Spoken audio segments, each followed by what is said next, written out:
going to consider a particular place in the Bible.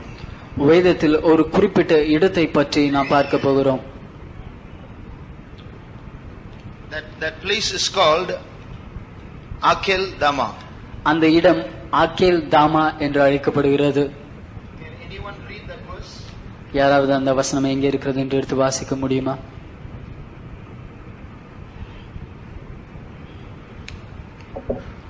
Some have never heard this word before. சிலர் இந்த வார்த்தை முன்பாக கேள்விப்பட்டதும் இல்லை. But it is there in the Bible. ஆனால் அது வேதத்தில் தான் இருக்கிறது.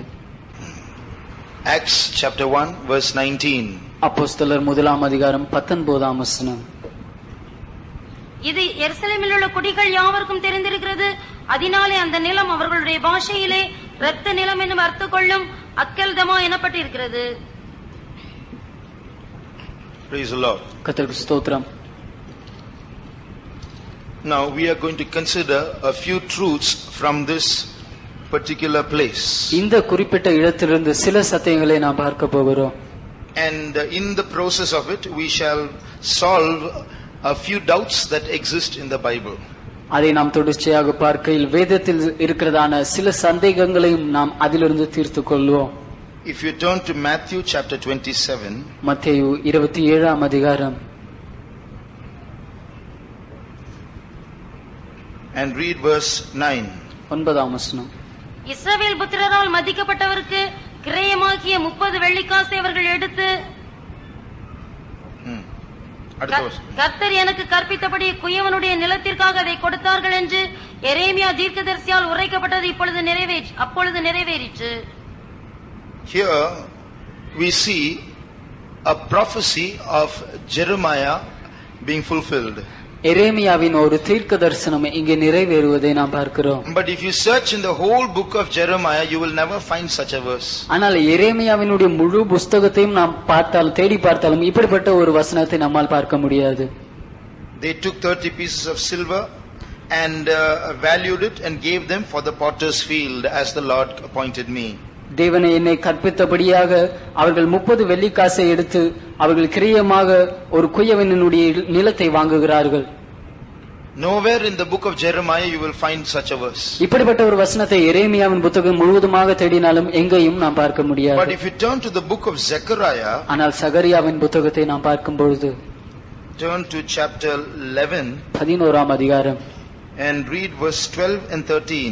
12ஆம் 13ஆம் வசனங்களை வாசியுங்கள். உங்கள் பார்வைக்கு நன்றாய் கண்டால் என் கூலியை தாருங்கள், இல்லாவிட்டால் இருக்கட்டும் என்று அவர்களோட சொன்னேன். அப்பொழுது எனக்கு கூலியாக 30 வெள்ளிக்காசை நிறுத்தார்கள். கர்த்தர் என்னை நோக்கி அதை குயவனிடத்தில் எறிந்துவிடு என்றார். இதுவே நான் அவர்களால் மதிக்கப்பட்ட மேன்மையான மதிப்பு. நான் அந்த 30 வெள்ளிக்காசை எடுத்து அவைகளை குயவனுக்கென்று கர்த்தருடைய ஆலயத்தில் எறிந்து விட்டேன். Here we see a verse that is similar to the verse in Matthew. மத்தேயுவில் இருக்கிறதான ஒரு வசனத்தோடு அதே போன்ற ஒரு வசனத்தை இங்கே நாம் சகரியாவில் பார்க்கிறோம். So when Matthew says that it was spoken by Jeremiah the prophet, was it a mistake? எரேமியா என்ற தீர்க்கதரிசியினால் சொல்லப்பட்டதான ஒரு வசனம் என்று தீர்க்கதரிசனம் என்று சொல்லப்பட்டது, அது தவறுதலான ஒரு காரியமா? So it is was it a mistake? Instead of saying Zechariah, he said Jeremiah. சகரியா என்று சொல்வதற்கு பதிலாக எரேமியா என்று சொல்லிவிட்டு இருக்கிறார்கள், அது ஒரு தவறா? This question will be answered.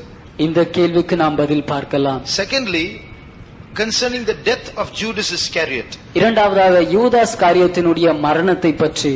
In one place in the Bible it is said he went and hanged himself. வேதத்தில் ஒரு இடத்தில் இப்படியாக பார்க்கிறோம், அவன் சென்று தூக்கிலிட்டு கொண்டான், நாண்டு கொண்டு செத்தான் என்று பார்க்கிறோம். But if you see Acts 1:18, ஆனால் அப்போஸ்தலர் 1ஆம் அதிகாரம் 18ஆம் வசனத்தில் பார்க்கும்போது we see it is written he died in some other way.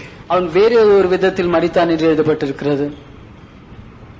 அநீதத்தின் கூலியினால் அவன் ஒரு நிலத்தை சம்பாதித்து தலைகீழாக விழுந்தான். அவன் வயிறு வெடித்து குடல்கள் எல்லாம் சரிந்து போயிற்று. So here we see it looks as though he died in some other way. அவன் வேறு ஏதோ ஒரு விதத்தில் மரித்ததை போல் இங்கே காணப்படுகிறது. This looks like a contradiction. இது ஒரு முரண்பாடாக தெரிகிறது. This problem also will be solved. இந்த பிரச்சனையும் நாம் பார்க்கலாம். I hope I remember to tell it in between at least. அதை மத்தியில் சொல்வதற்கு நான் ஞாபகத்தில் வைத்துக் கொள்வேன் என்று நினைக்கிறேன். Now but there is some important truth that we have to learn from Akildama. ஆனால் அக்கேல்தாமாவிலிருந்து நாம் சில முக்கியமான சத்தியங்களை நாம் படிக்க வேண்டும். In the country of Israel, இஸ்ரவேல் தேசத்தில் there was a place called the Valley of Hinnom. இன்னம் என்றுதான ஒரு பள்ளத்தாக்கு இருந்தது. It is also called the Valley of the Son of Hinnom. அது இன்னம் புத்திரர்களுடைய பள்ளத்தாக்கு என்றும் அழைக்கப்பட்டது. Innum Kumaran Pallatak. If you turn to Jeremiah Jeremiah chapter 19 19ஆம் அதிகாரம் and read verse 2. 2ஆம் வசனம். கிழக்கு வாசலுக்கு எதிரான இன்னுமுடைய குமாரனின் பள்ளத்தாக்கிலே புறப்பட்டு போய் நான் உன்னோட சொல்லும் வார்த்தைகளை அங்கே பிரசித்தப்படுத்து. Now we have to listen very carefully. நாம் மிகவும் கவனமாக கேட்க வேண்டும். If we lose a little bit, this is like mathematics. You miss one day, you missed everything. இது கணிதத்தை போன்றது. ஒரு நாள் நாம் பாடத்திற்கு செல்லாவிட்டால் எல்லாவற்றையும் இழந்ததை போல். So we have to listen to every point carefully in order to understand the whole message. முழு தூதையும் நாம் விளங்கிக் கொள்ளும்படியாக ஒவ்வொரு காரியத்தையும் சரியாக கவனமாக கேட்க வேண்டும். So in Israel there is a place called the Valley of the Son of Hinnom. இஸ்ரவேலிலே இன்னும் குமாரனுடைய பள்ளத்தாக்கு என்று ஒரு பள்ளத்தாக்கு இருந்தது. It was a place known for slaughter and bloodshed.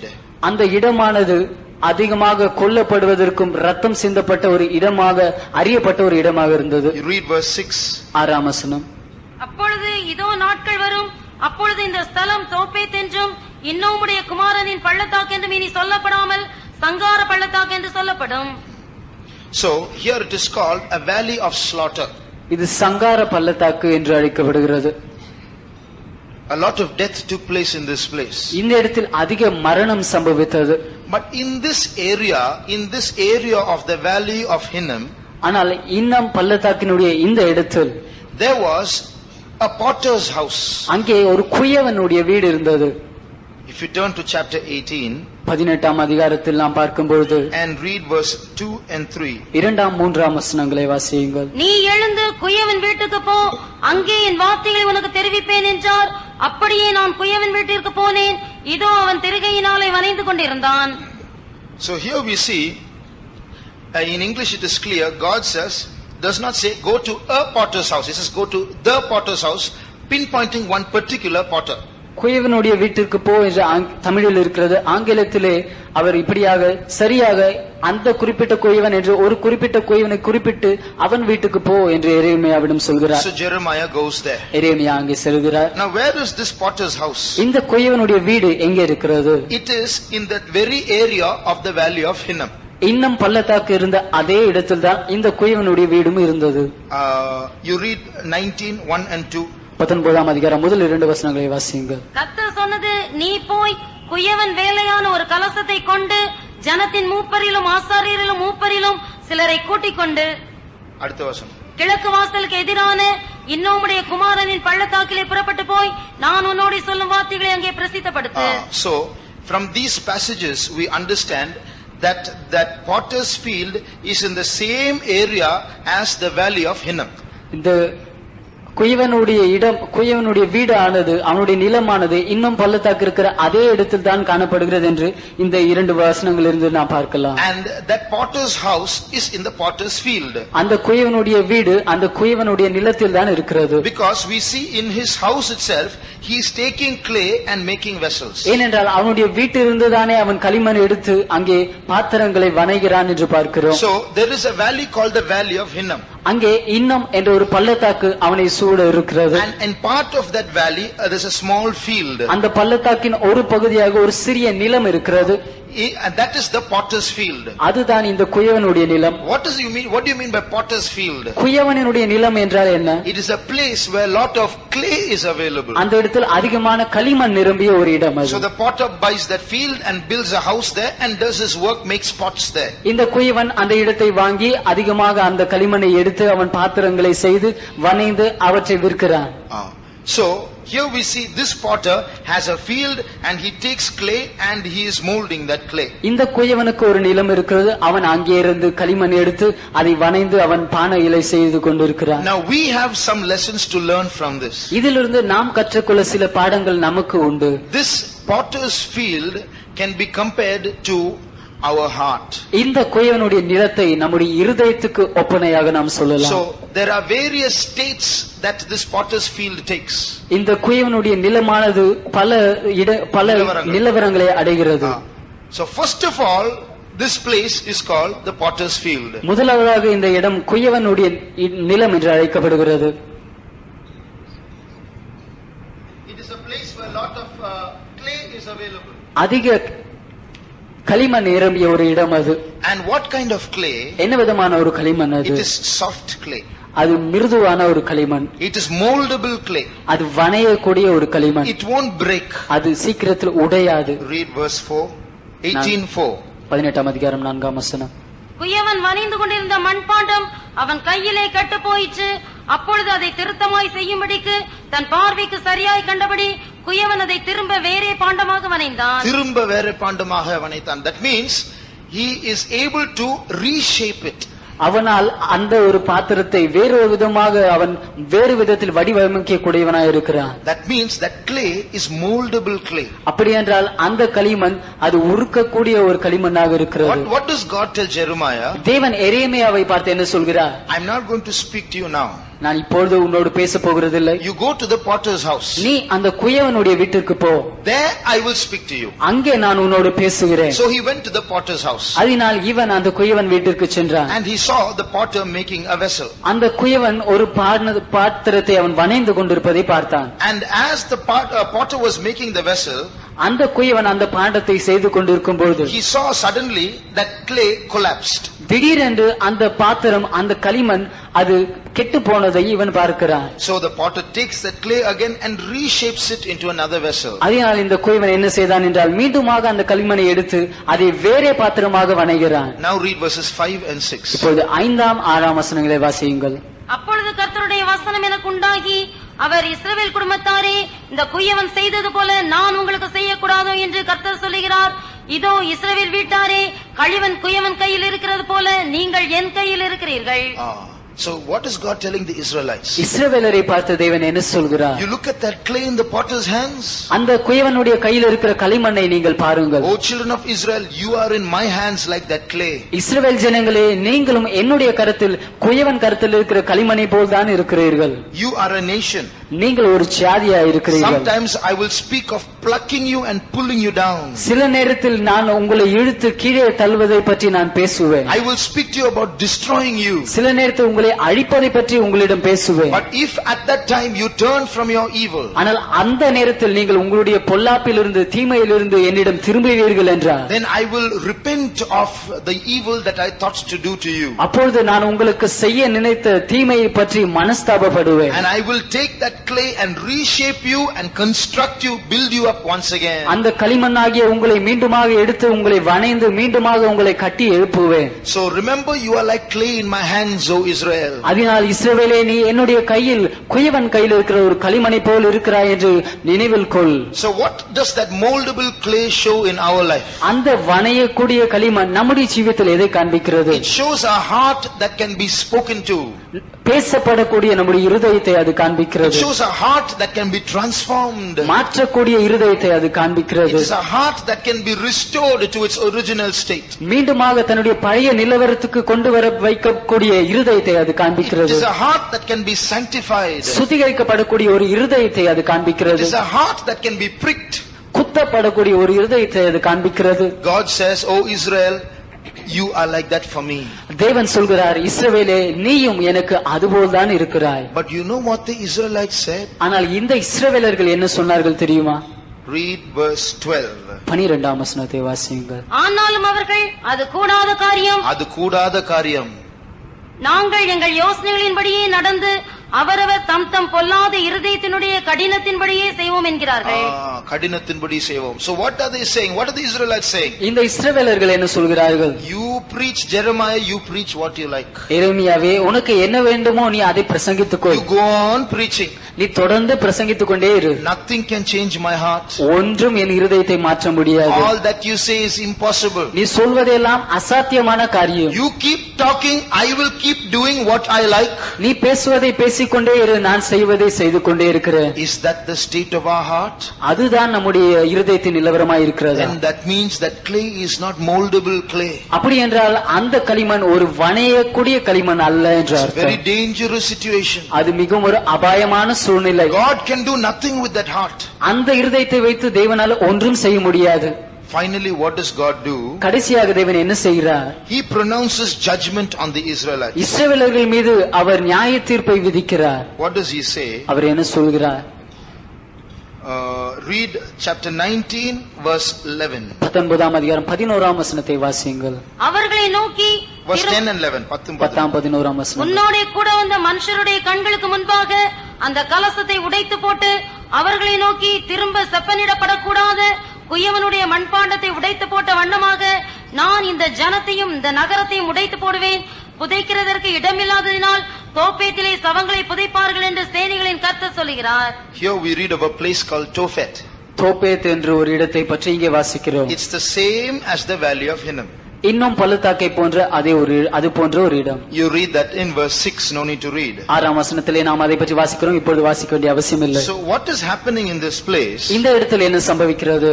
God as a loving God ஒரு அன்புள்ள தேவனாக is going to the children of Israel. இஸ்ரவேல் ஜனங்கள் அண்டையில் அவர் போகிறார். Oh children of Israel, I am ready to mold you. இஸ்ரவேல் ஜனங்களே, நான் உங்களை வணைய ஆயத்தமாய் இருக்கிறேன் என்று I சொல்கிறார். want to change your heart. உங்களுடைய இருதயத்தை நான் மாற்ற விரும்புகிறேன் என்று சொல்கிறார். Only thing you must repent in your heart. நீங்கள் செய்ய வேண்டியதெல்லாம் உங்களுடைய இருதயத்தில் மனம் திரும்புங்கள் என்று I சொல்கிறார். want to rebuild you. உங்களை மீண்டுமாக கட்டியெழுப்ப நான் விரும்புகிறேன் என்கிறார். Although I have pronounced destruction against you, it is not in my mind to destroy you. உங்கள் மீது நியாயத்து அழிவை கொண்டு வருவேன் என்று சொல்லி இருந்தாலும் உங்களை அழிக்க வேண்டும் என்பது என்னுடைய மனதிலும் இல்லை என்று சொல்கிறார். Jeremiah, you come here. எரேமியாவே, நீங்க வா என்று You go to சொல்கிறார். that potter's house. நீ அந்த குயவனுடைய வீட்டிற்கு போ. Can you see that clay?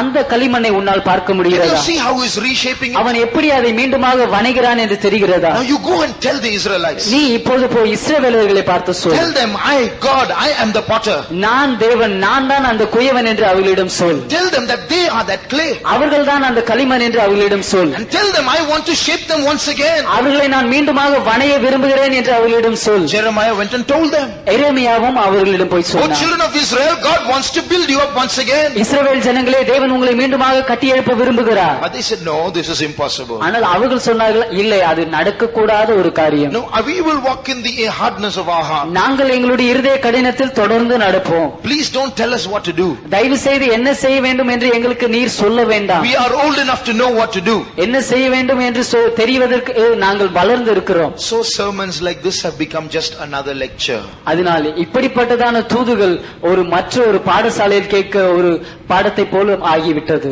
We listen, we go. கேட்கிறோம், போகிறோம். No examination to write, so no need to learn. எழுதுவதற்கு தேர்வு இல்லை, படிக்க வேண்டிய அவசியம் இல்லை. You speak what you like, I do what I like. நீங்கள் பேச விரும்புவதை பேசுங்கள், நான் செய்ய விரும்புகிறதை So செய்கிறேன். what does God say? அதனால் தேவன் அவர்களை பார்த்து என்ன சொல்கிறார்? Jeremiah, you told them what I asked you to tell. எரேமியாவே, நான் அவர்களிடம் சொல்ல சொன்னதை நீ சொன்னாய். They don't have the mind to listen. அவர்களுக்கோ கேட்கக்கூடிய மனதில்லை. So you take one vessel from that potter's house. அதனால் நீ என்ன செய்கிறாய் என்றால், அங்கே சென்று குயவனுடைய வீட்டிலிருந்து ஒரு பாத்திரத்தை வாங்கி கொண்டு வா. And go to that valley of Hinnom that is in that same area. அதே இடத்தில் இருக்கிறதான அந்த இன்னும் பள்ளத்தாக்கிற்கு நீ போ. Call all the people of Israel. இஸ்ரவேல் ஜனங்கள் அனைவரையும் வரவழை. Break that pot into pieces. அந்த பாத்திரத்தை நீ தூளாக உடைத்து போடு. And tell them, this is the way I'm going to destroy you. Clay can be molded, but a pot cannot be reshaped. அவர்களிடம் நீ இப்படியாக சொல், இந்த விதத்தில் தான் நான் உங்களை உடைக்க போகிறேன். களிமண்ணை ஒருவேளை வேறு விதத்தில் உருவழிக்கலாம், வேற உருவம் தருகலாம், ஆனால் ஒரு பாத்திரத்தை அது உடைத்து விட்டால் வேறு விதத்தில் அதை உருவாக்க முடியாது. God is warning us. தேவன் நம்மை எச்சரிக்கிறார். These words are not for the children of Israel alone, they are for us also. இந்த வார்த்தைகள் இஸ்ரவேல் ஜனங்களுக்கு மட்டுமல்ல, இது நமக்கும். What is the state of our heart? நம்முடைய இருதயத்தினுடைய நிலவரம் என்ன? We are slightly moved, that's all. நாம் வேற ஒரு விதத்தில் கொஞ்சமாக மாறி இருக்கிறோம். Little repentance, கொஞ்சம் மனம் திரும்புதல், little fear. கொஞ்சம் பயம். Yes, I should not be like this. ஆம், நான் இது போல் இருக்க கூடாதுதான். 1 or 2 days we are back to the same state. ஒரு 2 நாட்கள் மீண்டுமாக அதே நிலவரத்துக்கு நாம் போய் விடுகிறோம். Are we not reaching a dangerous situation in our life? நம்முடைய ஜீவியத்தில் ஒரு அபாயமான சூழ்நிலையை நாம் சென்று அடைவதில்லையா? If we are like this, what will happen to us? நாம் இது போல் இருப்போம் என்றால் நமக்கு என்ன சம்பவிக்கும்? When God warns of judgment, தேவன் நியாய தீர்ப்பை பற்றி நம்மிடம் எச்சரிக்கும் பொழுது, when He wants to save us, அவர் நம்மை ரட்சிக்க விரும்பும் பொழுது, we are slightly moved and then come back. கொஞ்சமாக நாம் அந்த பக்கமாக செல்கிறோம், மீண்டுமாக பழைய நிலவரத்துக்கு வந்து விடுகிறோம். We are back to our old selves once again. நம்முடைய நாம் என்ற அந்த பழைய நிலவரத்துக்கு வந்து விடுகிறோம். Sunday till Sunday evening we are little moved, little afraid. Monday we are back to our old state.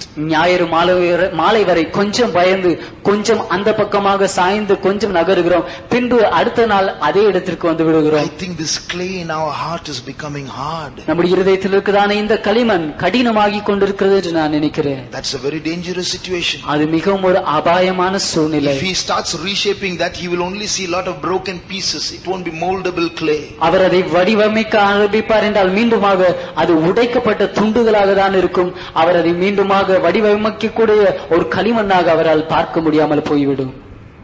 What happened one day? ஒரு நாள் என்ன சம்பவித்தது?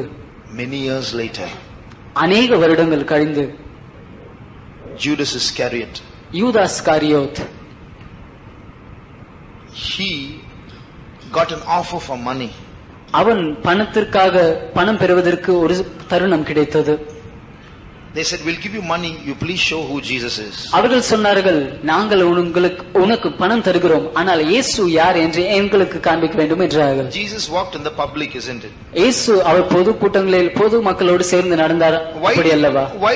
Everybody knew who Jesus was. The Pharisees were seeing him every day, the scribes were seeing him every day. எல்லோருக்கும் இயேசு யார் என்று தெரியும். பரிசேயர்கள் தினமும் பார்க்கிறார்கள், மற்றவர்களும் தினமும் அவரை பார்க்கிறார்கள். Why did they need someone to show who Jesus is? அப்படி இருக்கும்போது இயேசு யார் என்று எங்களுக்கு காண்பிக்க வேண்டும் என்று ஏன் அவர்களுக்கு அவசியமாயிற்று?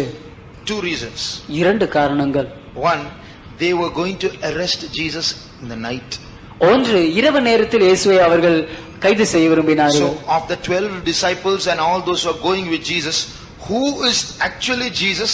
Only the disciples can say properly. 12 சீஷர்களும் மற்றவர்களும் இயேசுவோடு போய் கொண்டிருக்கிறார்கள். அப்படி இருக்கையில் இயேசு யார் என்று சரியாக சொல்லக்கூடிய நபர்கள் சீஷர்கள் மட்டுமே. Secondly, those who are going to arrest Jesus are not the Pharisees and scribes who have already seen him. They are Roman soldiers who have not seen him. இரண்டாவதாக இயேசுவை கைது செய்ய போகிறவர்கள் இயேசுவை முன்பாகவே கண்டிருக்கிற பரிசேயர்களும் மற்றவர்களும் அல்ல, ஆனால் ரோம போர் சேவகர்கள். அவர்கள் இயேசுவை முன்பாக கண்டதில்லை. So they need someone familiar to show the Roman soldiers in the middle of the night who Jesus is. அதனால் இயேசுவை அதிகமாக தெரிந்தவர்கள் இயேசு யார் என்று காண்பிக்கும்படியாக ரோம போர் சேவகர்களுக்கு இரவு நேரத்தில் அவர்கள் வந்து கைது செய்ய வசதியாக இருக்கும்படியாக அவர்களுக்கு அவசியமாக இருந்தது. And they somehow discovered Judas loved money. எப்படியோ அவர்கள் யூதாஸ் பண ஆசை நிரம்பியவனாக இருந்தான் என்று கண்டுபிடித்தார்கள். What did Judas think? யூதாஸ் என்ன நினைத்தான்?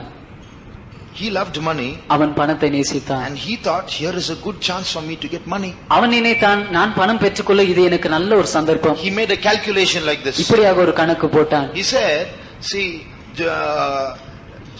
I'm going to get my money.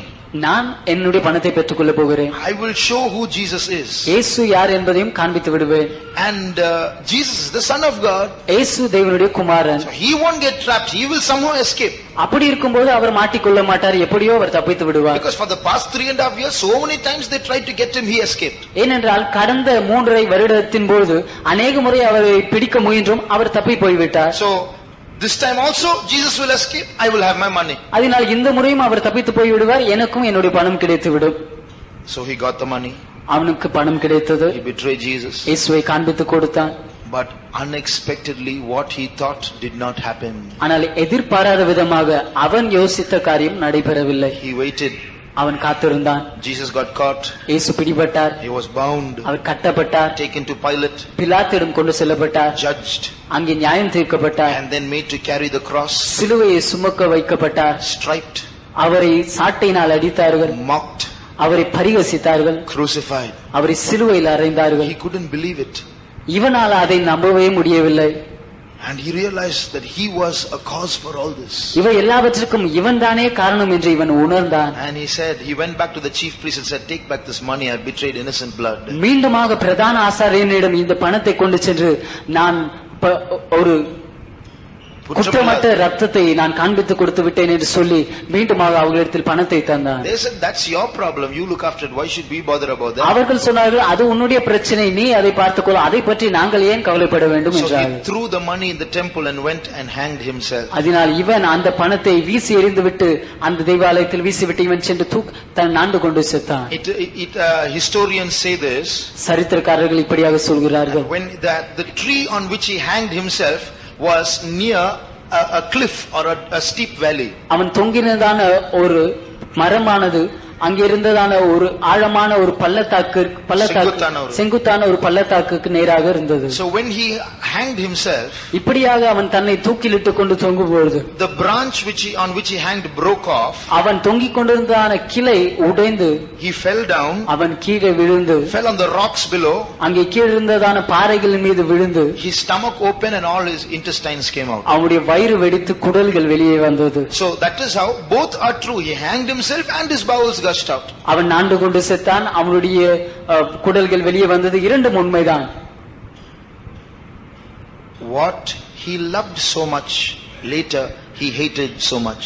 எதை அவன் அதிகமாக நேசித்தானோ அதை பின்பு அவன் அதிகமாக வெறுத்தான். The 30 pieces of silver that he loved so much, later on he hated so much. He said, keep it, I don't want this. அந்த 30 வெள்ளிக்காசுகளை அவன் அதிகமாக நேசித்தான், ஆனால் இது எனக்கு தேவையில்லை, நீங்கள் வைத்துக் கொள்ளுங்கள் என்று தந்து விடுகிறான். Are there lovers of money here? இங்கே பண ஆசை உடையவர்கள் இருக்கிறார்களா? Remember, that is the root of all evil. அது எல்லா தீமைக்கும் வேறாய் இருக்கிறது என்று நினைவில் It கொள்ளுங்கள். will be the reason for our destruction. நம்முடைய அழிவுக்கு அது காரணமா இருக்கும். The only use of money, one saint of God said, is to use it. ஒரு தேவனுடைய ஊழியன் இப்படியாக சொன்னார், பணத்தினுடைய ஒரே தேவை அதை பயன்படுத்துவதுதான். There is only use of money is to spend it. பணத்தினுடைய ஒரே தேவை அதை செலவழிப்பதுதான். Some people like to see money. சிலர் பணத்தை பார்ப்பதற்கு ஆசைப்படுவார்கள். Some people like to save money. சிலர் பணத்தை சேமித்து வைக்க ஆசைப்படுவார்கள். Some people like to count money. சிலர் பணத்தை எண்ணுவதற்கு ஆசைப்படுவார்கள். All that is evil. அது எல்லாம் தீமை. We have to count it. நாம் என்னதான் வேண்டும்? But let there be no love in counting. நாம் எண்ணும் போதே அதில் ஆசை இல்லாமல் இருக்க We வேண்டும். can save money. நாம் பணம் சேமிக்கலாம், But let there be no love in saving. ஆனால் நாம் சேமித்து வைப்பதில் ஆசை இல்லாமல் இருக்க We வேண்டும். live not by money, we live by faith. நாம் பணத்தினால் ஜீவிக்கிறவர்கள் அல்ல, விசுவாசத்தினால் If பிழைத்திருக்கிறோம். we are praying for money, dreaming about money, then a day will come when that money will destroy us. பணத்திற்காக ஜெபித்துக் கொண்டு கனவு கண்டு கொண்டு இருப்போம் என்றால் ஒரு நாள் வரும்போது அந்த பணமே நம்மை அழித்து விடும். It destroyed Judas. அது யூதாசை அழித்தது. And what did they do with that money? அந்த பணத்தை வைத்து அவர்கள் என்ன செய்தார்கள்? When Judas threw that money into the temple, யூதாஸ் தேவாலயத்திலே அந்த பணத்தை வீசி எறிந்தபோது they took that money, அவர்கள் அந்த பணத்தை எடுத்தார்கள். said, this is the price of blood. இது ஒரு இரத்த கிரயமாக இருக்கிறது என்று சொன்னார்கள். So we what shall we do with this? We can't put it back into the sanctuary. இதை மீண்டுமாக தேவனுடைய ஆலயத்தில் வைக்க முடியாது, இதை வைத்து என்ன செய்வது என்று நினைத்தார்கள். What did they do? அதனால் அவர்கள் என்ன செய்தார்கள்? They bought a field. ஒரு நிலத்தை அவர்கள் வாங்கினார்கள். It was the potter's field. அது ஒரு குயவனுடைய நிலம். We have two things to learn here. இங்கே நாம் கற்றுக்கொள்ள இரண்டு காரியங்கள் உண்டு. That field came to be called the field of blood. அந்த நிலம் இரத்த நிலம் என்று அழைக்கப்பட ஆயிற்று. If you turn to Matthew chapter 27 மத்தேயு 27ஆம் அதிகாரம் and read verse 7. 7ஆம் வசனம். ஆலோசனை பண்ணின பின்பு அந்நியரை அடக்கம் பண்ணுவதற்கு குயவனுடைய நிலத்தை அதனாலே கொண்டார்கள். அடுத்த வசனம். இது நிமித்தம் அந்த நிலம் இந்நாள் வரைக்கும் இரத்த நிலம் எனப்படுகிறது.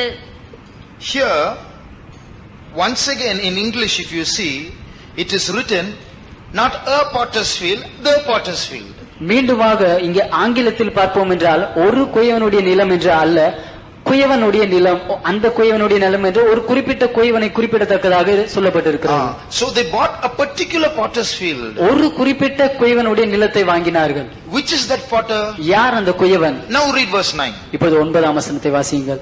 இஸ்ரவேல் புத்திரரால் மதிக்கப்பட்டவருக்கு கிரயமாகிய 30 வெள்ளிக்காசை அவர்கள் எடுத்து கர்த்தர் எனக்கு கற்பித்தபடி குயவனுடைய நிலத்திற்காக அதை கொடுத்தார்கள் என்று எரேமியா தீர்க்கதரிசியால் உரைக்கப்பட்டது அப்பொழுது நிறைவேறிற்று. When did Jeremiah say all this? எப்பொழுது எரேமியா இவற்றை எல்லாம் சொன்னார்? Jeremiah did not mention these words. எரேமியா இந்த வார்த்தைகளை எல்லாம் சொல்லவில்லை. But Jeremiah spoke about a potter. ஆனால் எரேமியா ஒரு குயவனை பற்றி பேசியிருக்கிறார். Did we not read in Jeremiah chapter 18 and 19 about a particular potter who had a field and a house? எரேமியா 18-19 அதிகாரங்களில் எரேமியா அங்கே ஒரு குயவனை பற்றியும் அங்கே அவனுக்கு ஒரு நிலம் இருந்தது, வீடு இருந்தது என்றும் பேசினான் என்பதை பற்றி நாம் வாசிக்கவில்லையா? So there was a particular potter's field that was bought. ஒரு குறிப்பிட்ட குயவனுடைய நிலம் வாங்கப்பட்டது. So later on that particular potter's field was sold.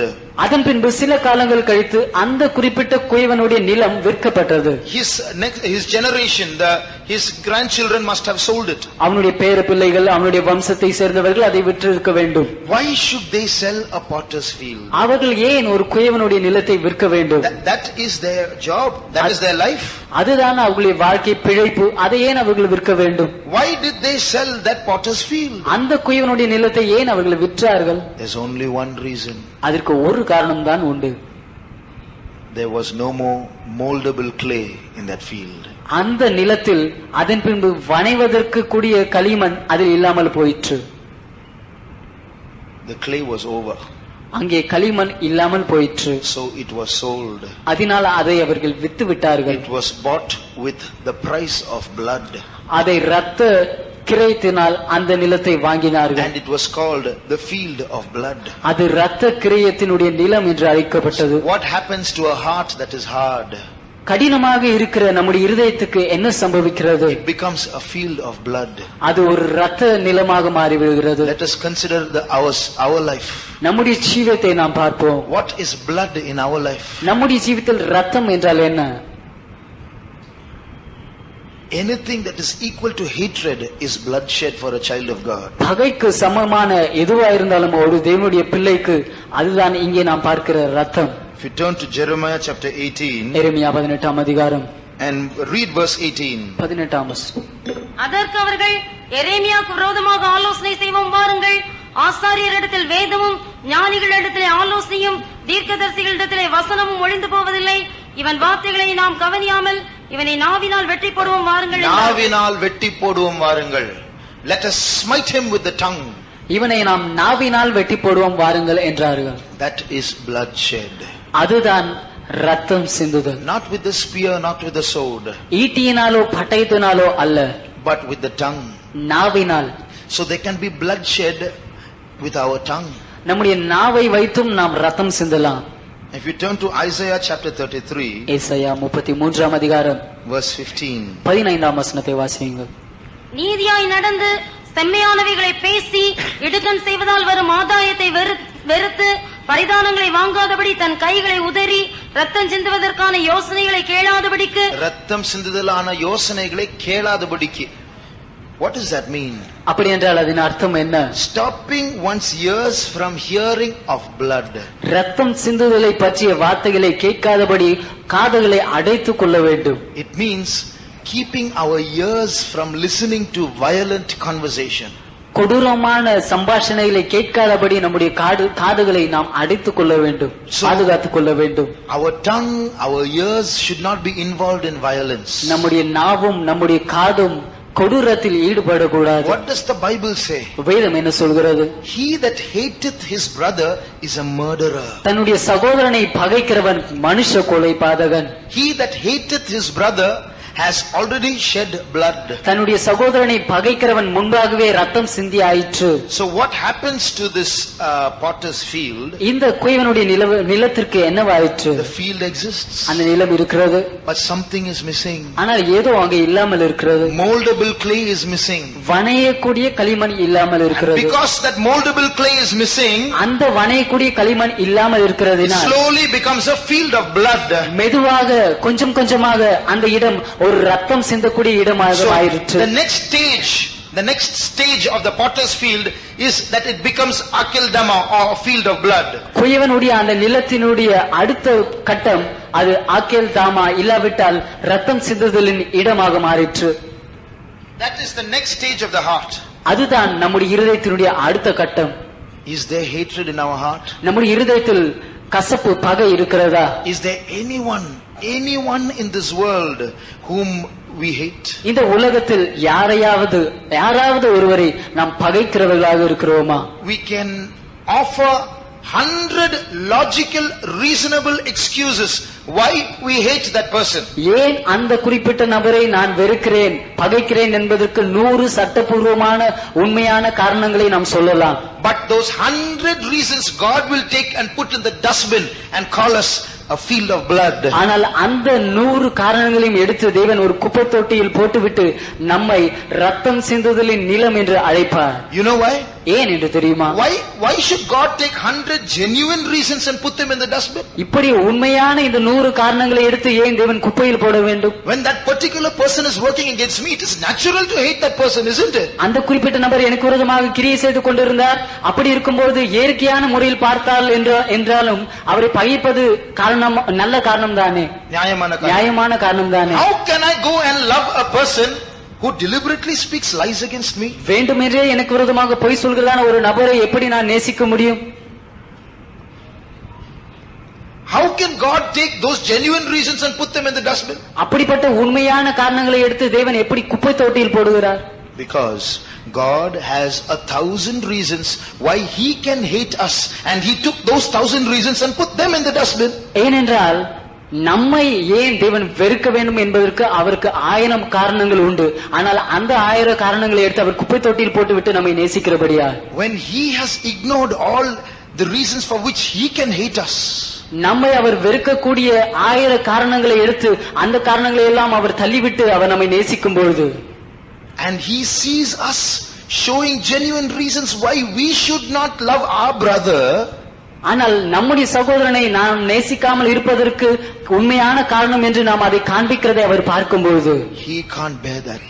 அதை அவரால் சகித்துக் கொள்ள முடியவில்லை. It is called bloodshed. அது ரத்தம் சிந்துதல் என்று அழைக்கப்படுகிறது. Very dangerous situation. அது மிகவும் அபாயமான ஒரு சூழ்நிலை. If we keep hatred in our heart, நம்முடைய இதயத்தில் ஒருவேளை நாம் கசப்பை, பகையை வைத்திருப்போம் என்றால், may not be a violent hatred, ஒருவேளை அது கொடூரமான ஒரு பகையாக இல்லாமல் இருக்கலாம். if there is one brother or one sister amongst us whom we are not able to talk properly to, ஆனால் நம்மத்தில் ஒரு சகோதரன் இல்லாவிட்டால் ஒரு சகோதரியிடம் சரியான முறையில் உங்களால் பேச முடியாமல் இருக்கிறது என்றால், that is a dangerous situation. My heart is called Akildama. அது ஒரு அபாயமான சூழ்நிலை. அந்த இருதயம் ஆக்கேல் தாமா என்று அழைக்கப்படும். I have already told you what Pastor T.U. Thomas said. Pastor T U. Thomas என்ன சொன்னார் என்று முன்பாகவே நான் உங்களுக்கு சொல்லி இருக்கிறேன். How much we love our worst enemy, so much we love Jesus. நம்முடைய சத்துருக்களில் மிகவும் மோசமான சத்துருவை எவ்வளவு நேசிக்கிறோமோ அவ்வளவுதான் இயேசுவை நாமும் நேசிக்கிறோம். Some are our friends. சிலர் நம்முடைய நண்பர்கள். Some are very close friends, we love them. சிலர் மிகவும் நெருங்கிய நண்பர்கள், அவைகளை அதிகமாக நேசிக்கிறோம். Some are ordinary friends. சிலர் சாதாரணமான நண்பர்கள். Some are just acquaintances. சிலர் நம்மோடு பழகுகிறவர்கள். Some are not so near. சிலர் அவ்வளவு அருகில் இருக்கிறவர்கள் அல்ல. Some are enemies. சிலர் சத்துருக்கள். Some are really working against us. சிலர் உண்மையாகவே நமக்கு விரோதமாக கிரியை செய்கிறார்கள். But that worst enemy, ஆனால் அந்த மோசமான சத்துரு, how much I love that worst enemy, so much I love Jesus. அந்த மோசமான சத்துருவை நான் எவ்வளவு நேசிக்கிறேனோ அவ்வளவுதான் இயேசுவை நேசிக்கிறேன். That is the standard by which we will be measured. அந்த ஸ்தானத்தின்படி தான் நாம் அளக்கப்படுவோம்.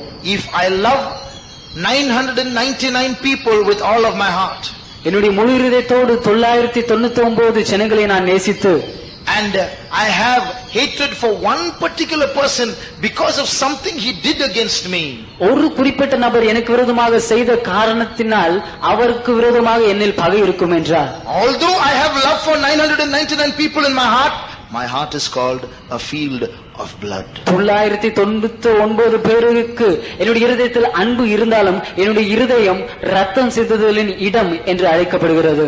Let's examine our hearts. நம்ம இருதயங்களை நாம் ஆராய்ந்து We are பார்ப்போம். not here to play games. நாம் இங்கே விளையாடி விட்டு செல்லும்படியாக வரவில்லை. We are called Christians. கிறிஸ்தவர்கள் என்று நாம் What அழைக்கப்படுகிறோம். is the difference between my heart and the heart of a sinner? என் இருதயத்துக்கும் ஒரு பாவி இருதயத்துக்கும் என்ன வித்தியாசம் உண்டு? He loves his friends and hates his enemies. I love my friends and hate my enemies. What's the difference? அவன் அவனுடைய நண்பர்களை நேசிக்கிறான், சத்ருவை வெறுக்கிறான். நானும் என்னுடைய நண்பர்களை நேசிக்கிறேன், சத்ருவை வெறுக்கிறேன். என்ன வித்தியாசம்? Am I a Christian? நான் ஒரு கிறிஸ்தவனா? Beloved, We have gone far away from this Christian standard. அருமையானவர்களே, கிறிஸ்துவ ஸ்தானம் என்ற அந்த ஸ்தானத்தை விட்டு நாம் அதிக தூரம் போய்விட்டோம். We may not even go to heaven because of these things. இந்த காரணங்களினால் நாம் ஒருவேளை பரலோகம் கூட போகாமல் இருக்கலாம். We have forgotten all these things. இவை எல்லாவற்றையும் நாம் மறந்து விட்டோம். We are offering so many excuses to justify the state of our heart. நம்முடைய இருதயத்தின் நிலவரத்தை அதை நாம் சரியாக அதை நியாயப்படுத்தும்படியாக அநேக காரணங்களை சொல்கிறோம். No excuses. God will have none of those excuses. இப்படிப்பட்ட காரணங்களை தேவன் ஒன்றையும் ஏற்றுக்கொள்ள மாட்டார். Only one thing he says. அவர் ஒரு காரியம் தான் சொல்கிறார். Whoever it is, love thy neighbor as thyself. அது யாராக இருந்தாலும் அவர் இதை தான் சொல்கிறார், உன்னை போல் பிறனை நேசி. In the parable of this good Samaritan, நல்ல சமாரியனுடைய அந்த உவமையில் who are the Samaritans? சமாரியர்கள் யார்? They are half Jews, half Assyrians. அவர்கள் அசிரியர்களும் யூதர்களுமாக கலந்தவர்களாய் இருக்கிறார்கள். They are not they have not come there legitimately. அவர்கள் வம்ச வாரியாக தொடர்ச்சியாக வந்தவர்கள் அல்ல. They are born out of sin.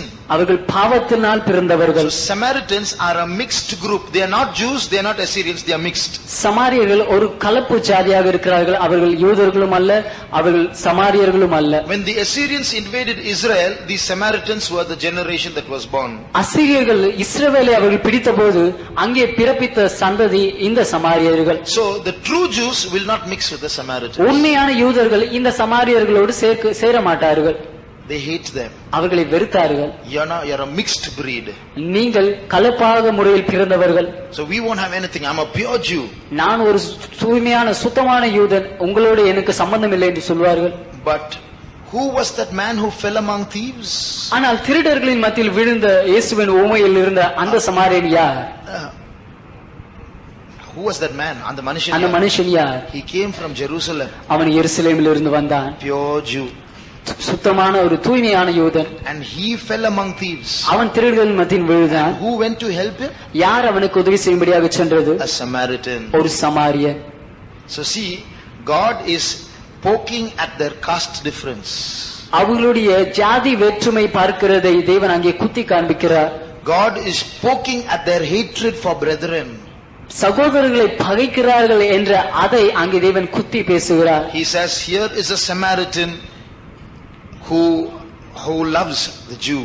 யூதனை நேசிக்கிற ஒரு சமாரியன் இங்கே இருக்கிறான் பாருங்கள் என்று சொல்கிறார். Why did God begin that parable?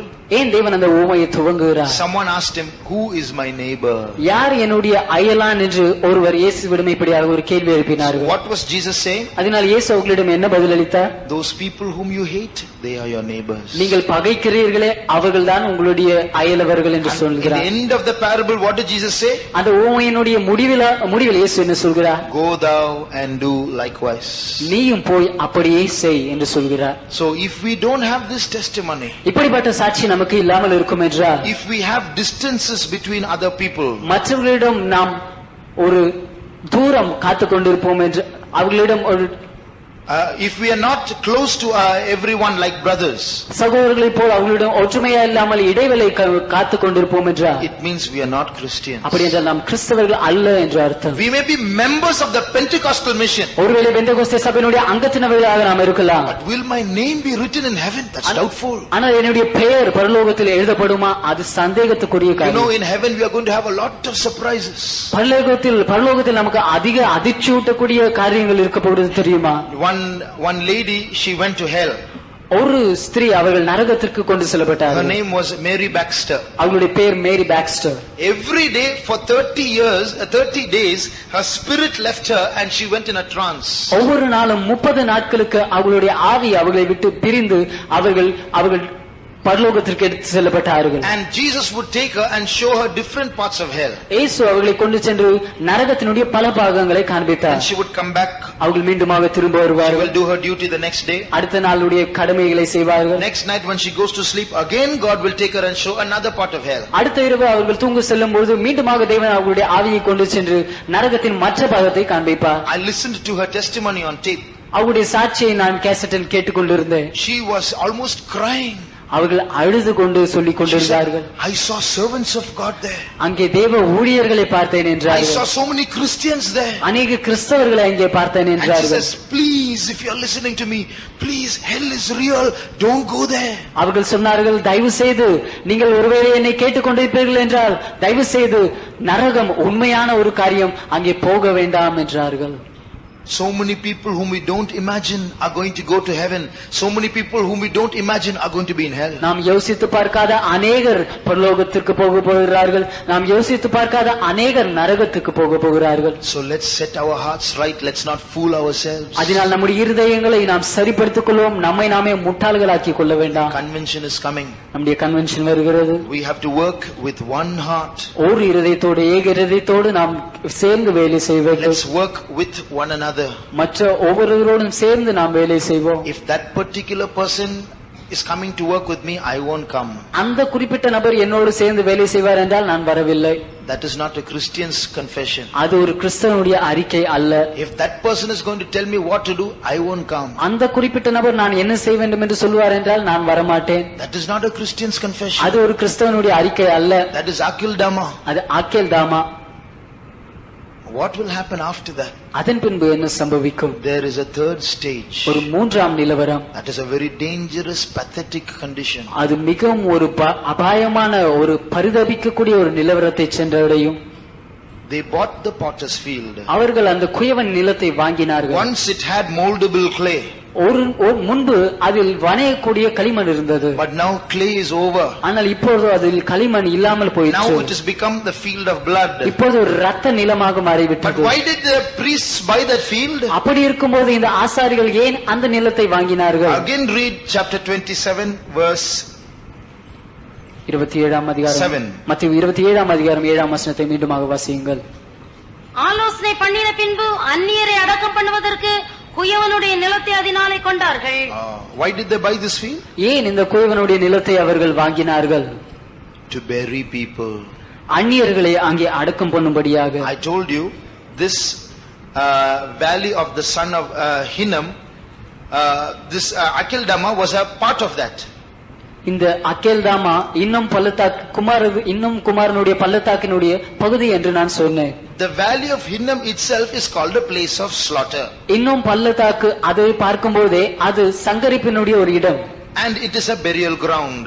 அது புதைக்கப்படக்கூடிய ஒரு இடம். But in that burial, you read Jeremiah 19 verse 11. எரேமியா 19 அதிகாரம் 11 வசனத்தை வாசியுங்கள். அவர்களை நோக்கி, திரும்ப செப்பனிடப்படக்கூடாத குயவனுடைய மண்பாண்டத்தை உடைத்து போட்ட வண்ணமாக நான் இந்த ஜனத்தை, இந்த நகரத்தை உடைத்து போடுவேன். புதைக்கிறதுக்கு இடமில்லாததினால் தோப்பேத்திலே சவங்களை புதைப்பார்கள் என்று சேனைகளின் கர்த்தர் சொல்கிறார். They will bury them in Tophet or in the என்னவாயிற்று? Like the rest of the valley of Hinnom, இன்னும் பள்ளத்தாக்கினுடைய மற்ற பகுதிகளைப் போல this field also became a burial ground. இந்த நிலமும் ஒரு மயான பூமியாக மாறிவிட்டது. What a pathetic condition. என்ன ஒரு பரிதாபிக்கக்கூடிய ஒரு நிலவரம். You know what history says? சரித்திரம் என்ன சொல்கிறது என்று தெரியுமா? This burial ground became very famous. இந்த மையான பூமி மிகவும் பிரபலமாயிற்று. You know what it was famous for? அது எதற்கு பிரபலமானது என்று தெரியுமா? It became famous because it had the power to consume dead bodies very fast. மரித்த சடலங்களை சீக்கிரமாக அது தூளாக்கக்கூடிய நிலவரம் அதில் இருந்தபடியால் அந்த நிலம் அதிகமாக பிரபலமாயிற்று. They say that if you bury a dead body in that ground, in 24 hours the body will decay. அவர்கள் சொல்கிறார்கள், ஒரு சடலத்தை அந்த குறிப்பிட்ட நிலத்தில் புதைப்பீர்கள் என்றால் 24 மணி நேரத்தில் அந்த சடலம் அழுகி போய்விடும். There is a place called Pisa in the world. உலகத்திலே பீசா என்ற ஒரு இடம் உண்டு. It has one of the 7 wonders of the world called the Leaning Tower of Pisa. சாயும் கோபுரம் என்றதான 7 உலக மகா அதிசயங்களில் இது ஒன்றாக இருக்கிறது. You know, they took mud from this valley of Hinnom to Pisa because this mud had the power to consume dead bodies. இந்த மண் மரித்த சடலங்களை சீக்கிரமாக அழிக்கக்கூடிய வல்லமை உடையதாக இருந்தபடியால் இந்த இன்னும் பள்ளத்தாக்கிலிருந்து மண்ணை கொண்டு சென்று அங்கே பீசா கோபுரத்திற்கு கொண்டு சென்றார்கள். During the war there, so many thousands were dying. There was no place to bury.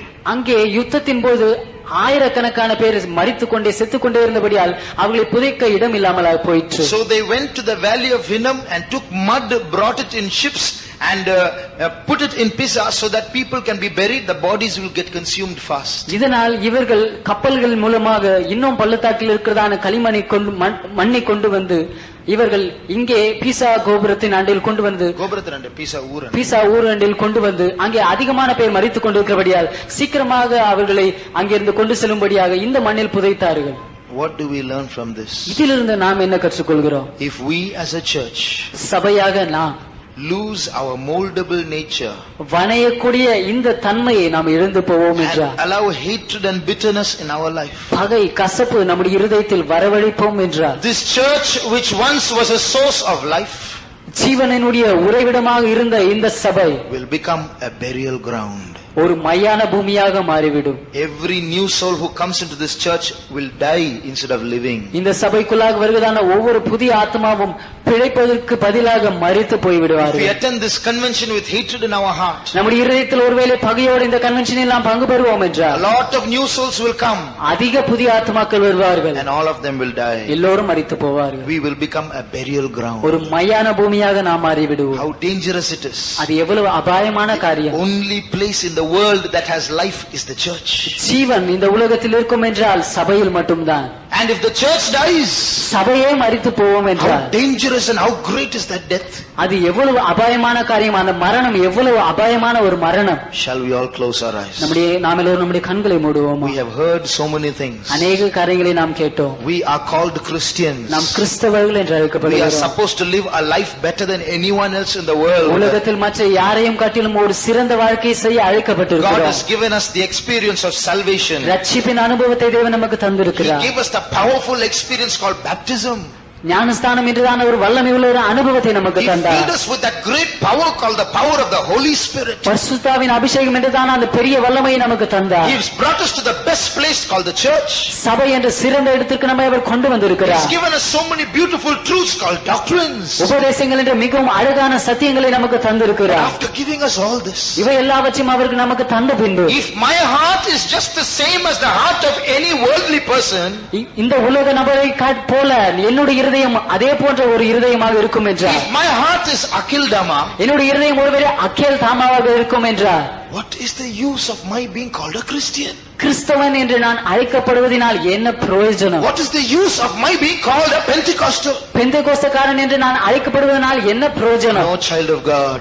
இல்லை, தேவனுடைய பிள்ளையே, Let us put away all our excuses. நாம் சொல்லும் சாக்குப்போக்குகளை எல்லாம் நாம் விட்டு விடுவோம். Maybe your enemy has done so many things against you. ஒருவேளை உன்னுடைய சத்துரு உனக்கு விரோதமாக அநேக காரியங்களை செய்திருக்கலாம். Maybe he has told lies. ஒருவேளை அவன் உனக்கு விரோதமாக பொய் சொல்லி இருக்கலாம். Maybe you are innocent. ஒருவேளை நீ ஒன்றும் செய்யாமல் இருக்கலாம், You are குற்றமற்றவனாக இருக்கலாம். But that hatred in our heart is a sin. ஆனால் நம்முடைய இருதயத்தில் இருக்கிற அந்த பகை பாவம். Let us remove that sin from our heart. அந்த பாவத்தை நம்முடைய இருதயத்திலிருந்து நாம் நீக்கி விடுவோம். Whatever the other person does, that he has to give account to God. மற்ற நபர் என்ன செய்தாரோ அது அவர் தேவனிடத்தில் கணக்கு தர வேண்டும். We do not have to be bothered about that. அதை பற்றி நாம் கவலைப்பட வேண்டிய அவசியம் இல்லை. Do I have hatred in my heart? என்னுடைய இருதயத்தில் பகை இருக்கிறதா? Do I want to go to heaven? பரலோகத்திற்கு செல்ல நான் விரும்புகிறேனா? Do I want to be a Christian? ஒரு கிறிஸ்தவனாக இருக்க நான் விரும்புகிறேனா? Do I want my heart to be a heart of flesh? என்னுடைய இருதயம் ஒரு சதையான இருதயமாக இருக்க நான் விரும்புகிறேனா? Do I want my heart to have moldable clay? என்னுடைய இருதயத்தில் வணையக்கூடிய களிமண் இருக்க வேண்டும் என்று நான் விரும்புகிறேனா? Do I want to have fellowship with the Jesus who wants to change my life? என்னுடைய ஜீவிதத்தை மாற்ற விரும்புகிற அந்த இயேசுவோடு கூட ஐக்கியம் இருக்க வேண்டும் என்று நான் விரும்புகிறேனா? Then he asks me one thing. அப்படி இருக்கும் என்றால் அவர் என்னிடம் ஒரு காரியம் கேட்கிறார். Put away hatred from your heart. உன் இருதயத்தில் இருக்க பகையை நீ தள்ளிவிடு. Is there one person whom I hate? நான் வெறுக்கிற ஒரு நபர் Is யாராவது there one இருக்கிறார்களா? person whom I cannot forgive? நான் மன்னிக்க முடியாத ஒரு நபர் இருக்கிறார்களா?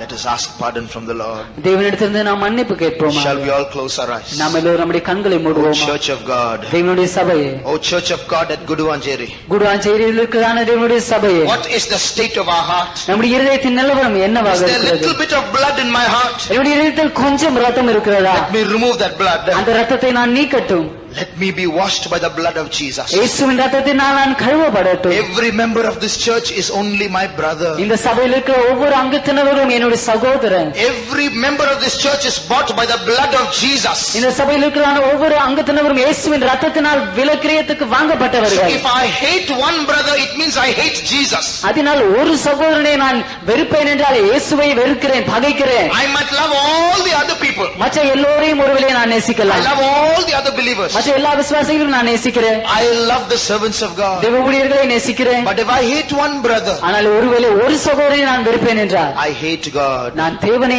வெறுக்கிறேன். If I hate that brother and claim to love God, the Bible says I am a liar. ஒருவேளை அந்த சகோதரனை பகைத்துக் கொண்டு தேவனை நேசிக்கிறேன் என்று நான் சொல்லிக் கொண்டிருப்பேன் என்றால் வேதம் சொல்கிறது அவன் ஒரு பொய்யன். God must have mercy on us. தேவன் நம் மீது இரக்கமாய் இருக்க வேண்டும். Today, the God who spoke to the children of Israel is speaking to us. இஸ்ரவேல் ஜனங்களுக்கு பேசின அதே தேவன் நம்மோடு இன்று பேசிக் கொண்டிருக்கிறார். Jeremiah, go and tell them. எரேமியா நீ அவர்களிடம் போய் சொல். Tell them I am the potter. நான் குயவன் என்று அவர்களிடம் சொல். Tell them they are the clay. அவர்கள்தான் களிமண் என்று அவர்களிடம் சொல். Jesus is in our midst. இயேசு நம் மத்தியில் இருக்கிறார். Our heart is in His hands. நம்முடைய இருதயம் அவர் கரத்தில் இருக்கிறது. Is there blood in our heart? நம்முடைய இருதயத்தில் ரத்தம் இருக்கிறதா? Or is it molded with clay? இல்லாவிட்டால் அது வணையக்கூடிய களிமண்ணாக இருக்கிறதா? If there is blood in our heart, ஒருவேளை அங்கே ரத்தம் நம்முடைய இருதயத்தில் இருக்கும் என்றால் this is grace period. இது கிருபையின் காலம். Jesus can still change us. இயேசு இன்னும் நம்மை மாற்றக்கூடியவராக தான் இருக்கிறார். Jesus can still transform us. இயேசு இன்னும் நம்மை மாற்றக்கூடியவராக தான் இருக்கிறார். Jesus still loves us. இயேசு இன்னும் நம்மை நேசிக்கிறார். He wants to make our heart a heart of soft clay once again. நம்முடைய இருதயத்தை மிருதுவான களிமண்ணுடைய ஒரு இருதயமாக மாற்ற In விரும்புகிறார். this church, இந்த சபையில் there are only brothers and sisters. இங்கே சகோதர சகோதரிகள் மட்டும்தான் There are இருக்கிறார்கள். no enemies. இங்கே சத்துருக்கள் இல்லை. We are only one family. நாம் எல்லோரும் ஒரே குடும்பம் If தான். there is anyone we hate, ஒருவேளை நாம் வெறுக்கிற யாராவது ஒருவர் இருப்பார்கள் என்றால், anyone we can't love fully, முழுமையாக நாம் நேசிக்க கூடாத யாராவது ஒருவர் இருப்பார்கள் என்றால், anyone we cannot forgive, நாம் மன்னிக்க கூடாத யாராவது ஒருவர் இருப்பார்கள் dear என்றால், brother, dear sister, அருமையான சகோதரி சகோதரியே, tell it to Jesus. அதை நீ இயேசுவிடம் சொல். But don't keep that hatred in your heart. அந்த பகையை உன்னுடைய இருதயத்தில் வைத்துக் கொண்டிருக்காதே. Dangerous. It will kill you, not your brother. அது அபாயமான காரியம். அது உன்னை கொன்றுவிடும் உன் சகோதரனை அல்ல. It will kill you, not your brother. அது உன்னை கொன்றுவிடும் உன் சகோதரனை அல்ல. So tell Jesus. அதனால் இயேசுவிடம் Jesus, சொல். please take away this hatred from my இயேசுவே heart. தயவு செய்து என் இருதயத்தில் இருக்க இந்த பகையை எடுத்து விடும். Give me grace, Lord. எனக்கு கிருபை தாரும் I want ஆண்டவரே. to love my brother. என் சகோதரனை நேசிக்க I விரும்புகிறேன். want blood to go out of my heart. என் இருதயத்தில் இருக்கிற ரத்தம் போக I விரும்புகிறேன். want my heart to become a heart of flesh once again. என் இருதயம் மீண்டுமாக ஒரு சதையான இருதயமாக மாற விரும்புகிறேன். Dear brother, dear sister, அருமையான சகோதரனே சகோதரி, Jesus is talking to you. இயேசு உன்னோடு பேசிக் கொண்டிருக்கிறார். Jesus is talking to you. இயேசு உன்னோடு பேசிக் He கொண்டிருக்கிறார். wants to stay in your heart. உன் இருதயத்தில் தங்க விரும்புகிறார். He wants